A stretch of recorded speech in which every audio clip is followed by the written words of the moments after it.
HSBC presents CNBC TV 18 Future Female Forward, the Women's Collective. Hello and welcome to the CNBC TV 18 special, The Future Female Forward. I'm Shireen Bhan and joining me now is Hitendra Dave of HSBC. Hitendra, many thanks for joining us here on CNBC TV 18. Let's talk about Future Female Forward, and this is a campaign that we are doing in partnership with HSBC, so thank you very much for that. But this is an agenda that you've taken up not just here in India, but HSBC has taken up globally. What's been the effort, what's been the thinking, what's been the rationale that's driving it so far? No, so I think the rationale and the thinking typically has been that we cannot be in a state of denial anymore. Okay, we have to start accepting that there have been biases, conscious or unconscious, at play in our minds, in the minds of organizations at senior executive levels, hiring levels, promotion levels, career development discussion levels, etc. So that was the starting point, and acceptance.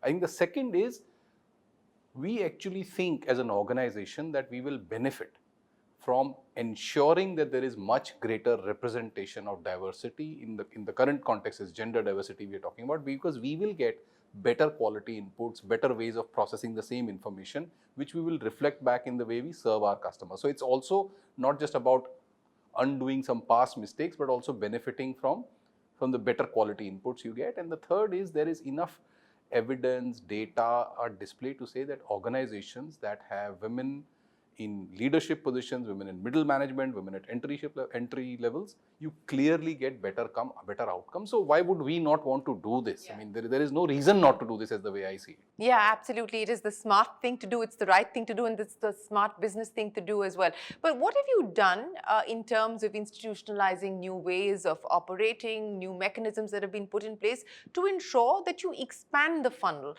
that you build out that pipeline? Yeah, so I think two things here, I think.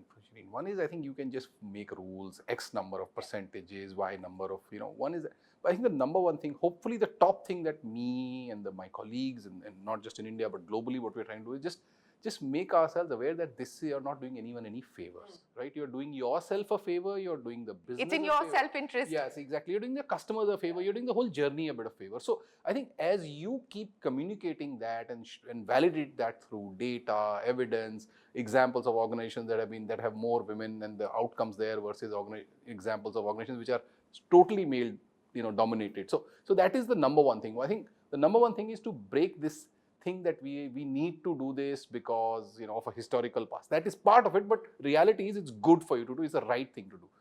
Then it comes to, okay, and second then is what's the tone from the top? What does the leadership, are they just doing it, and there is a lot of cynicism in this. We cannot run away from reality of some of this subject. You have to question that cynicism, you have to come down hard on it at that point of time, and you have to say, show it to me. Third is then you have to use data. I mean, there is a lot of unconscious biases we have within us, right? I mean, there are lots of examples of men get jobs on the basis of promise, but women only get jobs on the back of significant performance on display. So, you take easier bets on men. So, you bring all that out, and that's one thing. Second, then you get into the how or what changes have you done. You take women either at the entry level or middle management level and provide them whatever available in terms of coaching, career discussions, mentoring, networking opportunities. You make specific programs for women to come back to work. In many cases, you say that the process of hiring has to have certain women candidate names, but you also have to drive, according to me, that whoever gets the job has got it because of merit, right? Because you don't want to get a situation where someone thinks it's the other way around. So, but largely it is the leadership setting the right tone and then working thereafter with specific tools or policy changes. You talked about some of the programs that you've created, and one particularly is the one where you are not just addressing the issue of retaining women talent, but ensuring that they don't drop out. And one of the big problems that we are seeing, not just here in India, but globally, is women opt out of the workforce because they find it very hard to balance work and life. And somehow life becomes the woman's responsibility. Work, of course, continues to be the responsibility as well. What's been the success of that program? So we have 2-3 programs. One is, I think we are obviously trying to make sure that the number one reason women drop out tends to be around maternity time or thereafter. So make as liberal a policy as you can. So we want to take a leadership position in this. So, and this is not a destination, this is a journey, right? We will keep the whole entire ecosystem, the industry, the all employers will have to be a little conscious. So I think to the extent that women leave because of that stage of their life, we are trying to minimize the possibilities of that, give you a long break, no career harm because of you've taken a break, etc. Again, sensitizing everyone that this is life, right? I mean, either we have it or we don't have it, kind of thing. Second, I think just to bring, and we need women, are successful women, and we are very fortunate that we actually have a number of very successful women who have done brilliantly on the balance that you spoke about, right? The work is good, and the home life is also good, and they are absolute stars in their own rights, right? So, and I hope that you will also meet some of them in due course. So I think those role models for us are also helping us to attract, retain, and almost harness their talent, because they have women whom they can speak to, who can understand, much younger, etc. That's there. And third is obviously with partnerships such as this, the programs we have, like I mentioned about this Power to Her, where we are really encouraging women who have taken a career break, whether it's 6 months or 20 years. Everybody is welcome to come back on work with us for 6 months to a year. See if you still have the capacity, see if you have the desire to work, and then we make it possible for you to come back. So I think but again, the main issue here is the tone. Are you just doing it as a tick the box exercise? Are you really serious about this whole diversity agenda? Because, and like I said, I think we are doing it for the right reasons, which is it is good for the women, it is good for the men in the organization, it's good for our customers, it's good for our business, it's good for our shareholders. So it seems to be the right thing to do. You talked about the tone, and you also brought up the fact that you're not doing anybody a favor, and you're certainly not doing the women any favors by providing them things like maternity leave and so on and so forth. How hard has it been to change mindsets? How hard has it been to sensitize the men to see this differently as well? No, so I think I would be in a state of denial if I said, whatever we want to do, whatever we are talking about here, I get cheers everywhere. Even if I get cheered, I'm sure privately there are people who still think this is going a little on the overboard side. And that's part of any journey, right? That's part of any correction of historical biases. Nobody has noticed the historical biases that women have had to live with, the lack of opportunities, right? I mean, women of the 30, 40, 50 years elder to us, I think, where was the opportunity? There was no chance. You had only one role in life: get married, have kids, and just look after the kids and look after the home. So yes, there are challenges, and there is a meaningful role here in communication. There is a meaningful role in role modeling. It is highlighting, for every alpha male that we highlight, we need to highlight the alpha women also, so that it brings out that these are people who are doing a great job, because of them there are, business is doing well, and the more we have of them, the more our business will do better. So it's a journey we are on. There are challenges, there is questioning, there is skepticism. I think we are chipping away each day, each week, each month, and hopefully with events such as this, with partnerships such as this, with hiring the right people, having, like I said, the real first-class women team that we have at top levels, it will create a momentum of its own, is my sense. We're talking about what you're doing internally within the organization to try and ensure that there is parity, equality, equal opportunity. What about external? In terms of focusing on funding women entrepreneurs, on providing access to finance to women in general, what's the thrust and the priority as far as the external aspect is concerned on dealing or serving this underserved constituency? No, so I think my own sense is we've had historical biases against women in the hiring process, in the retention process, in the promotion process. I don't, that is the reality, okay? I think on business evaluation, it's actually been the other way around. Our own experience has been that women who are doing the hard yards of doing, the business, running a company, running up, everything, the governance and the discipline of the business has actually tended to be much better. So for us, while I'm not saying we have any pronounced bias on our lending or banking decisions, but the actual experience has been somebody who's taking it on the chin in terms of the multiple challenges that come with running a business in any case, in India in particular, And that being a woman entrepreneur, that makes it that much more difficult. We don't need to get into why it's that much more difficult. Our experience actually has been better. So I won't say sort of we have a bias towards lending, but certainly on that count, I think we are slightly better off from a business perspective. Do you believe that there needs to be, at least as far as the financial side is concerned, a better targeting of products for women? I mean, access to finance continues to be a big challenge and a big hurdle. Do you think more needs to be done on that front? Absolutely, right? I mean, we spoke about how my company or my firm will be better off if we have more women. I think the economy will be served better if we have more women in business, in politics, in science, in education, in everything, right? I mean, there's no denying that. And 50% of the population, but only doing 14% of the representation work or whatever that percentage is. So I think to that extent, I think we all need to ensure that this is a subject on which there is more and more discussion, including the uncomfortable discussions which people don't want to have in the process. So I think as we talk about it more, as we have more role models, as we have more people that want to be, I'm sure there's a Shireen Bhan somewhere who's like a 5-year-old girl running around somewhere. I think it's a journey. So we are much better off than we were 10 years back. We are nowhere near where we need to be. Hopefully 10 years later, if we are still around, then maybe we'll say, okay, we are better off than we are.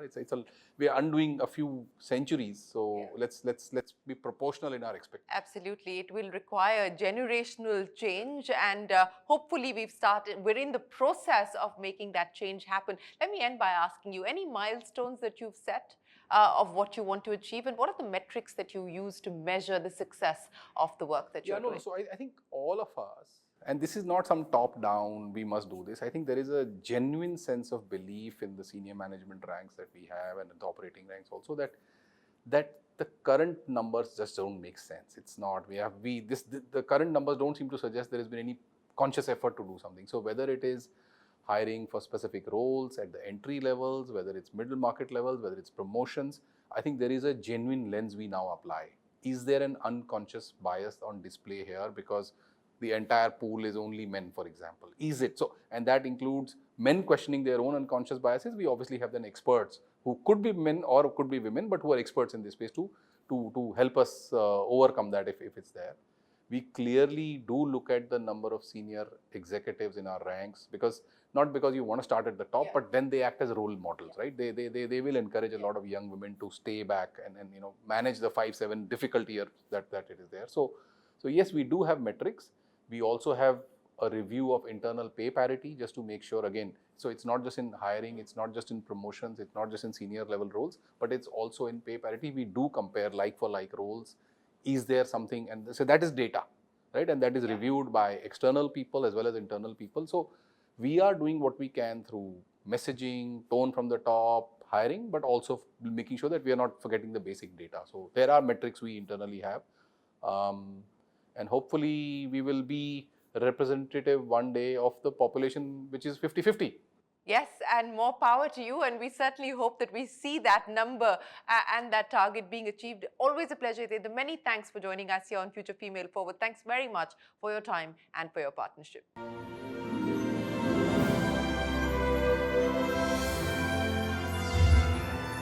HSBC presents CNBC TV 18 Future Female Forward, the Women's Collective.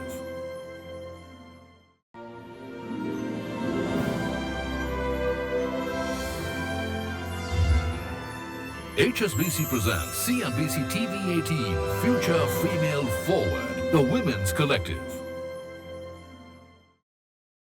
Welcome back. We now bring you a very special conversation with HSBC women leaders. At the core is the big concern of gender parity at workplace. Despite the growing recognition of the contribution of women at work, they continue to be underrepresented across sectors and divisions, both at managerial and leadership levels. Today, we connect with women leaders from HSBC to dive deep into the need for gender parity at workplace, factors supporting growth of women professionals, importance of embedding gender diversity and inclusion as an organizational strategy, and finally, gaining first-hand insight on the journey of becoming leaders in a sector that is traditionally associated with men. To discuss this and more, I have with me an esteemed panel. Please welcome Anita Anita Mishra, the Head of Markets, Pranjal Bhandari, Chief India Economist, Archana Chadda, Head of HR, Aloka Majumdar, Head of Corporate Sustainability, and Roona Bakshi, Head of Global Trade and Receivables Finance. Welcome, ladies. And let me start with you, Anita. You know, the pandemic has increased the adoption of tech and digital over the last couple of years. Do you believe that women now are more agile as far as tech adoption goes, and again will adopt technology and the changing business dynamics quickly now? Absolutely. And I mean, if you see the the genesis and in the past of tech and digitalization itself, it's a few decades old, and it kind of synchronizes with when women really started coming into the main work stream, so to say. And I think tech is a huge leveler, because what tech offers, and this is not just across gender, but whether it's differentially able or whether it's pride, what tech offers is inclusivity. So decades back, people who've read, in my profession, people who've read Michael Lewis and The Liar's Poker would have images of investment bankers who are, shouting in the pit, rolled up sleeves and the thing. And from there to coming to, today's world where everything is, digital and through the, through platforms, I think is a great leveler and should definitely increase diversity at workforce. All right. Pranjal, quickly coming to you now. The BFSI sector strongly focuses on some key principles, as forming strategic partnerships, enhancing customer experience and customer management, and much more. Do you believe, and I want to know, how far have women come along now as far as acing these traits go? Yeah, I think the skill set women naturally, inherently have actually make them very well suited for this sector. Let me just give you a few examples. Sure. One is this whole customer-centric sort of a behavior, the kind of different responsibilities that women juggle with, from like children to partners to parents. My sense is that they can really tailor-make responses catering to different people. Then there is a lot of diversity, right? We know that groups and teams which have a lot more diversity come out with fresher, more innovative solutions. Yeah. At a time when the future of work is going to change a lot because of AI, digitization, you need people who are nimble, who are agile, who are flexible. And I think women are inherently that, given that they're constantly juggling between so many responsibilities at home and at workplace. So I think there's a very good fit. Absolutely. Interesting points made there, and we'll delve deeper into what you just said. But let me go to Archana quickly. Archana, change is now underway. Women today form a majority part of the financial services industry. In fact, a Deloitte report projects that the share of female executives will grow from 22% to 31% by 2030. How does a diversified team, enable a company to reach and engage better with its clients, with its customers and its stakeholders? Diversity is really important for any organization, whether it is a country, whether it is a state, or whether it is HSBC, right? And there's lots of research which shows that whether it is men or women, the kind of skills that they bring into the workplace are extremely different, and they complement each other, especially from a perspective of risk taking as well as collaboration. There is also a research which shows that organizations which have got a fair representation of women at senior levels or across the organization actually have products which are launched in the market at a very rapid pace, and they are more innovative over a 2-year time frame. So clearly, it does show that having more women in the workplace is helping us benefit the organization as well as the economy. And to add on to what Pranjal said, Sure. Our customers are more women-centric now. We're seeing so many more women becoming our customers. And therefore, we feel if we've got a workforce that is able to have a similar makeup to our customer base, we can communicate better. As simple as that. It's often believed that women, when they are in managerial and, in leadership positions, there is an increase, there's an improvement in a company's corporate social responsibility, being, be it better environment, being taking care of employees in a better way. How accurate is it for your own company, HSBC, and what lessons can other companies withdraw from you to sort of create a similar model? We believe in enhancing diversity as an organization. And when I'm talking about enhancing diversity, it's basically to bring in new ideas, and which will unlock, which will unlock creativity, which will also foster development and growth, not just from an individual perspective, but also for the larger company as well. I think for HSBC, you said, models. I'll just mention two facts, Shruti. One is that when we're working with the community, we look at geographies which are diverse and difficult. That's one piece.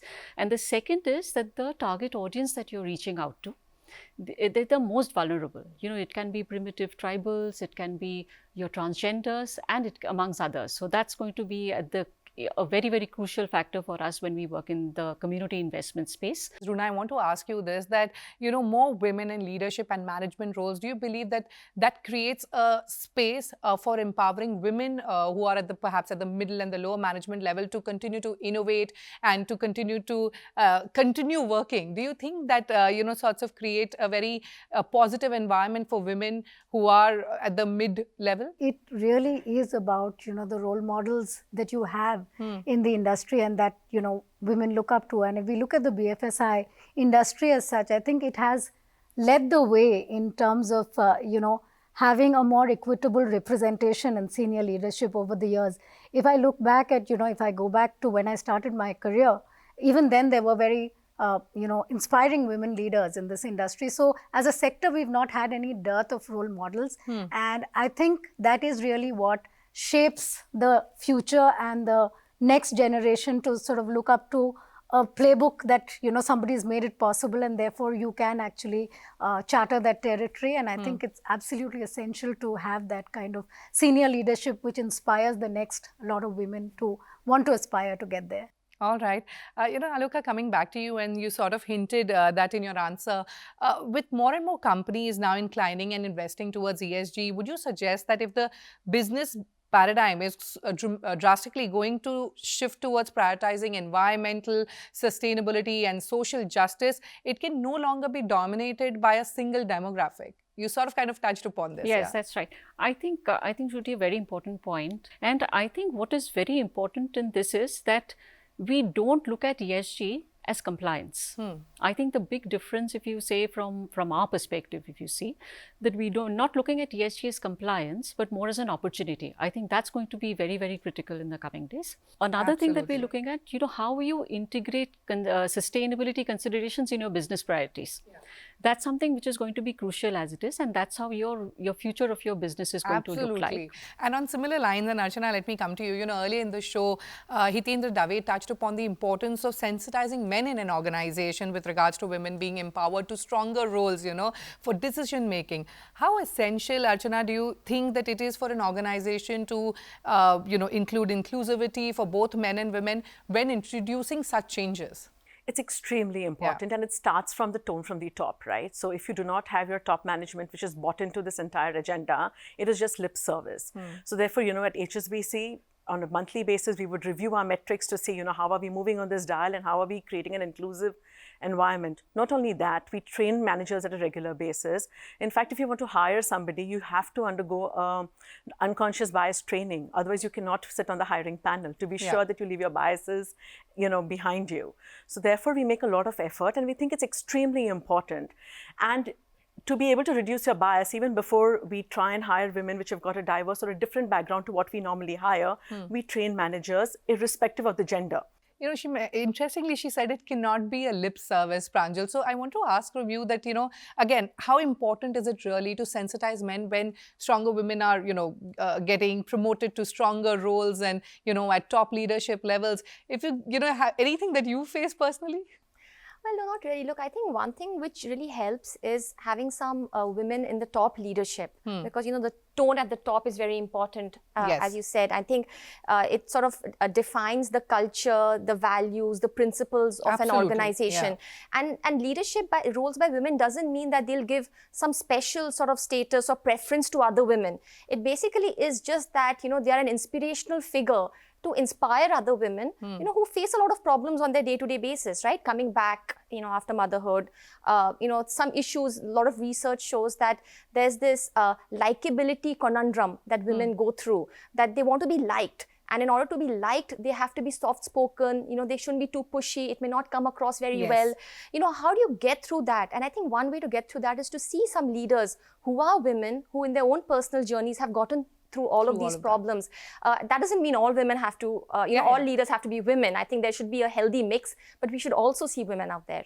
Absolutely. And, one final topic that I want to discuss, and I would want to start with Roona, that at a Goldman Sachs Global Investing research report found that in India, loan rejection rates for women-owned SMEs is double of that of men. And this is much higher than in other countries. What I want to know is, first, your thoughts on that, and then what is SHBC doing, focusing on to empower women entrepreneurs? Firstly, it stems from the significant stereotyping that still is widely prevalent in our society.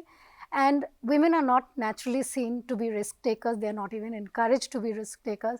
So if you, turn towards entrepreneurship as a woman, you are in most cases likely to be taken less seriously than your male counterparts.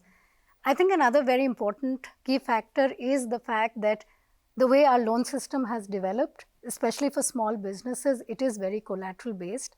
And if you look at the data around the property titles in favor of women in this country, the proportion is very small. So it does lead to the fact that there is a wide gap in the credit access that women entrepreneurs have versus their male counterparts. They also obviously struggle with access to a network of peers, mentors, role models. Last year in 2022, we actually launched a female entrepreneurship fund of over $1 billion covering 11 markets, including India. We also recognize that it's not just about the financial support. So we run programs which are exclusively curated towards developing skills in women entrepreneurs. So one such program is called ROAR, and it allows them access to personalized investment strategy discussions with experienced bankers, an invitation to present to angel investors in our HNI network, as well as masterclasses which are led by women leaders across. And obviously this gives them a lot of exposure. We also cover startup founders who are women to share their journey and just make their success far more visible. All right. On that note, we'll have to wrap up our conversation. But many thanks to all of you for sharing your insights and, of course, telling us how HSBC is not just empowering its women employees, leadership women, but also women entrepreneurs. Many thanks for all of that. And with that, it's a wrap on this special episode. Many thanks for watching.